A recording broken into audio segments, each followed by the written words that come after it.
Bismillahirrahmanirrahim.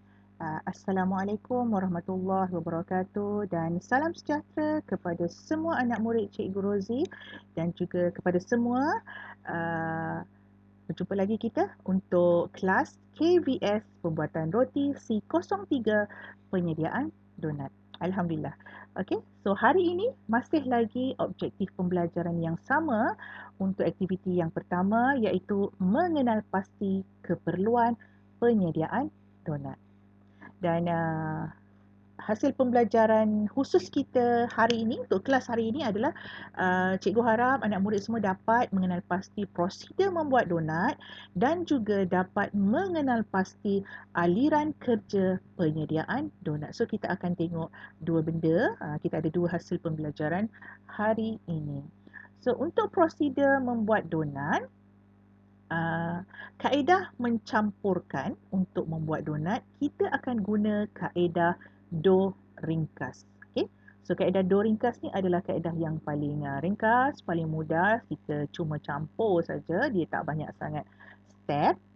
Dan kemudian suhu untuk merehatkan dough adalah pada suhu bilik. So tak perlu nak letak di tempat di alatan mana-mana. Kita rehatkan saja pada suhu bilik pun dah okey. Okey, dah memadai dah. Dan suhu bilik biasanya lebih kurang 27 darjah Celsius.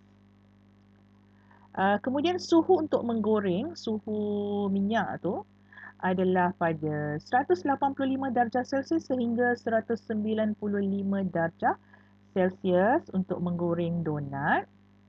Pastikan suhunya berada pada julat itu supaya donat kita tu hasilnya nanti warnanya menarik keemasan.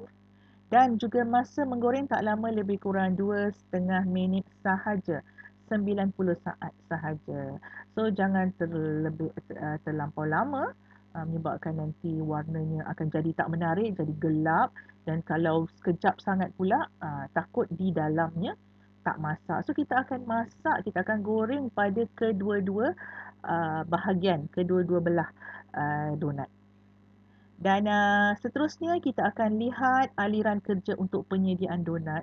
So bila kita sebut tentang aliran kerja, maksudnya dia adalah satu proses yang berturutan. Aliran ni maksudnya daripada satu tempat yang tinggi, kalau biasa kita katakan mengalir. Alir dari tempat yang tinggi ke tempat yang rendah.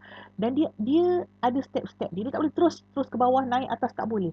Aliran kerja dia mesti ada step pertama, kemudian turun sikit lagi, turun sikit dan seterusnya. Okey. So untuk aliran kerja penyediaan donat ini, kita cikgu tunjukkan dalam bentuk peta alir ya. Ini peta Eyting. Kita ada tujuh langkah, 7 step untuk menyediakan donat. Dan step ini kita kena ikut supaya kita tak keliru, kita tak confuse, menyebabkan kerja jadi tunggang langgang. Kena ikut satu demi satu mengikut aliran kerja penyediaan donat yang betul. Okey, mula-mula sekali kita akan sukat bahan. Okey, sukat bahan berdasarkan resepi. Macam cikgu dah kata, kita tak ada agak-agak. Semua sudah dicatat, kena ikut resepi standard ataupun resepi piawai. Tak mau agak-agak ini segenggam itu secawan, tak mau. Kita ada sukatan dan kita gunakan sukatan gram. Okey. Dan kita akan sukat bahan, pastikan semua bahan cukup lengkap dan juga sukatannya betul. Kita guna penimbang lah. Dan selepas kita sukat, kita akan campur dan adun. Okey, yang ini kita tengoklah macam mana, sama ada kita guna mesin ataupun kita guna tangan. Dan selepas dah diadun, dia dah jadi dough, kita akan merehatkan yeast. Okay, bagi dia rehat, bagi dia kembang. Lepas dia kembang, kita akan mulakan proses membentuk donat. Macam di kelas nanti, kita akan gunakan penerap supaya bentuknya adalah seragam. Sama aja semua. Dan seterusnya, lepas dah siap bentuk, kita rehatkan lagi sekali. Kita tunggu donat tu mengembang, proses fermentasi. Nanti kita akan, kelas-kelas akan datang, kita akan sentuh apa itu proses fermentasi. Kita tunggu donat tu mengembang, rehat lagi sekali. Dan selepas dia dah rehat kali kedua tu, barulah kita akan goreng. Okay? Kita akan goreng Dan selepas siap goreng, kita akan menggelis dan membiarkan donat sejuk. Sejuk pada suhu bilik, tak perlu nak masuk dalam peti sejuk.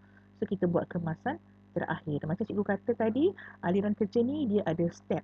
Tak boleh nak yang ketiga pergi pertama, yang last buat dulu, tak mau. Step by step kena ikut langkah demi langkah supaya kita tak kelang kabut.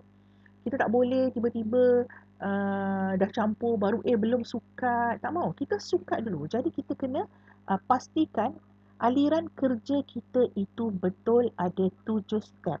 Okay? Sekarang ni kita masih lagi belajar secara teori. Belum mula amali. Dan diharapkan masa kita belajar teori ni kita dah sedia maklum lah nanti. Bila masa kita buat amali kita dah tahu dah apa kita nak buat. Mula-mula sekali sukat bahan. Lepas tu campur. Dan mungkin kalau nak diingat, ketujuh-tujuh step ni agak susah sikit nak ingat. So cikgu dah cadangkan satu cara untuk mengingat aliran kerja penyediaan donat. Kita guna akronim. Okey, akronim guna huruf. Okey, jadi anak murid kena hafal dulu ayat yang cikgu nak bagi ni supaya nanti boleh susun. Okay? Kita tahu nak buat donat kena sukat, kena campur, kena rehatkan, kena goreng, kena gelis. Okay? Tapi mana buat dulu, kita confuse, kita keliru. Jadi untuk nak mengurangkan kekeliruan itu supaya mudah kita nak ingat mana satu dulu, mana satu kemudian, cikgu sediakan akronim ini dalam bentuk ayat. Saya cuma rehat bila kakak goreng gereh. Saya cuma rehat bila kakak goreng gereh. Sebab kita duduk kat sini kan, sini memang kebanyakannya orang Jawa. Tahulah gereh tu apa. Bagi yang tak tahu tu, gereh tu maksudnya ikan masin ya. Okay.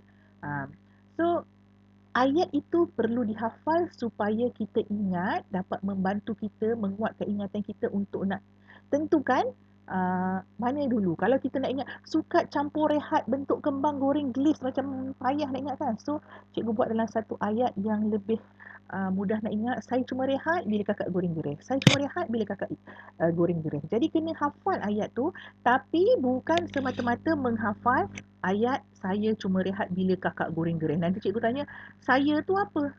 Cuma tu apa? Rehat bila goreng gereh tu apa? Tak tahu.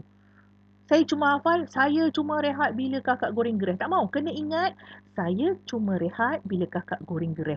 S saya tu untuk sukat. C campur. Sukat, campur. Saya cuma rehat bila kakak goreng gereh.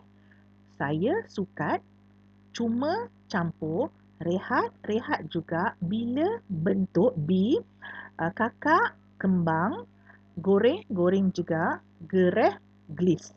So ada 7 aliran kerja penyediaan donat. Jadi cikgu harap anak murid boleh hafal ayat saya cuma rehat bila kakak goreng gereh dan hafal juga S untuk apa, C, R, B, K, G, G tu untuk apa, supaya boleh dapat ingat aliran kerja penyediaan donat dengan lebih cepat. Kita tak nak tertukar-tukar nanti. Okey? Okey, itu saja untuk kelas kita hari ini. Alhamdulillah, kita dah habis dah untuk objektif pertama untuk C03 penyediaan donat ni, untuk mengenal pasti keperluan penyediaan donat. So, kelas akan datang kita akan pergi kepada objektif seterusnya.